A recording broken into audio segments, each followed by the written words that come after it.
Olá, meus amigos, tudo bem? Você já deve ter ouvido o ditado, que também é uma passagem bíblica, que diz que todas as coisas cooperam para o bem daqueles que amam a Deus.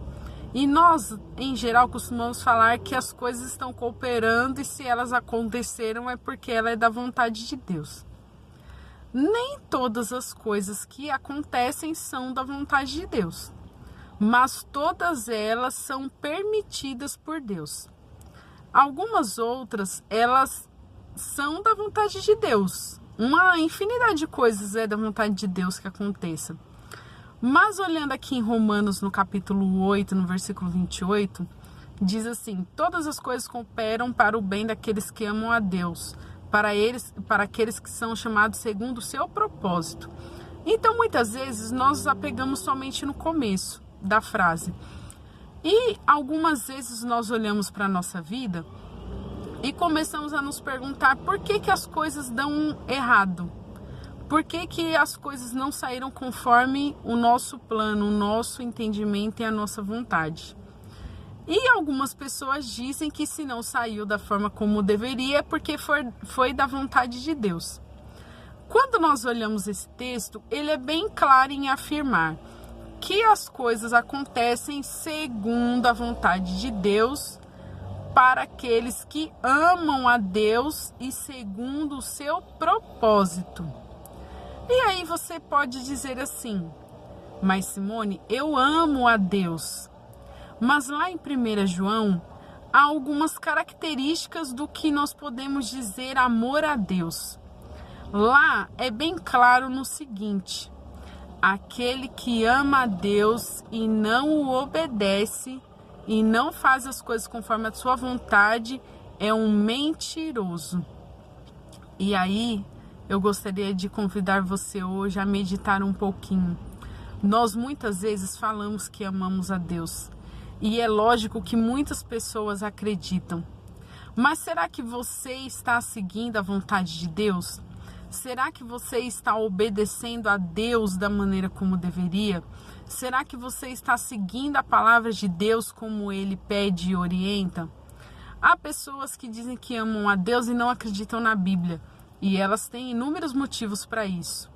Porém, não há nenhum outro escrito na terra, além da Bíblia, do qual se diga que seja a palavra de Deus.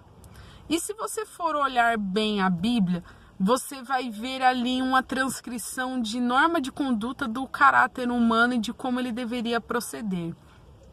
E quando nós olhamos para isso, nós vemos que se o homem que diz amar a Deus e que diz acreditar em Deus, ele de fato seguisse essas normas e essas condutas, o mundo estaria totalmente diferente com relação à violência, à moralidade, com relação aos relacionamentos, com relação a si próprio.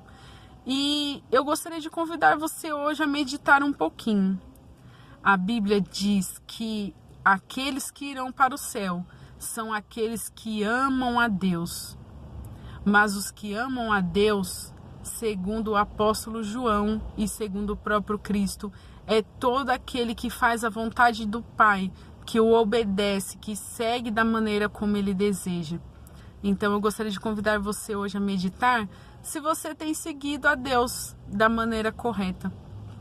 Hoje em dia, até mesmo ladrão fala que crê em Deus, mas a própria Bíblia diz que pelos frutos conhecereis aqueles que servem e não servem.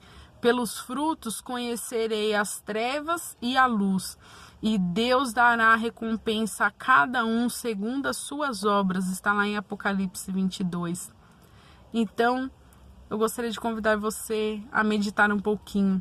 Porque lá em 1 João, quando nós olhamos capítulo 2, capítulo 3, diz assim, que aquele que diz que ama a Deus e não ama ao seu irmão, ou seja, ao seu próximo, é um mentiroso. Porque como que ele pode amar a Deus que ele não vê e não ama o seu irmão que ele está vendo? Que você medite sobre essa palavra de hoje, que ela possa tocar fundo o seu coração e te fazer entender que não basta somente crer em Deus e que nem todas as coisas acontecem porque elas estão cooperando, nem todas as coisas acontecem por ser a vontade de Deus. Muitas coisas acontecem por consequência das nossas escolhas. Muitas coisas acontecem porque nós tomamos as decisões erradas, nos envolvemos com as pessoas erradas, nos colocamos em situações erradas e muita coisa poderia ser diferente se nós fizéssemos diferentes. E às vezes nós culpamos a Deus de consequências que nós poderíamos ter evitado. Deus, ele permite as coisas porque nós colhemos os frutos daquilo que nós plantamos. Mas eu gostaria de convidar você hoje a colher frutos bons, a ter uma vida transformada e renovada pelo poder de Jesus, que Ele te abençoe, te guarde, que Ele te proteja e te transforme e que Ele te salve. E que Ele te ajude também a obedecer a sua palavra, para que um dia todos nós possamos estar juntos nas mansões celestiais ao lado de Cristo, amando não somente em palavras, mas verdadeiramente em ações, em pensamentos e palavras também. Que Ele te abençoe. Fique com Deus.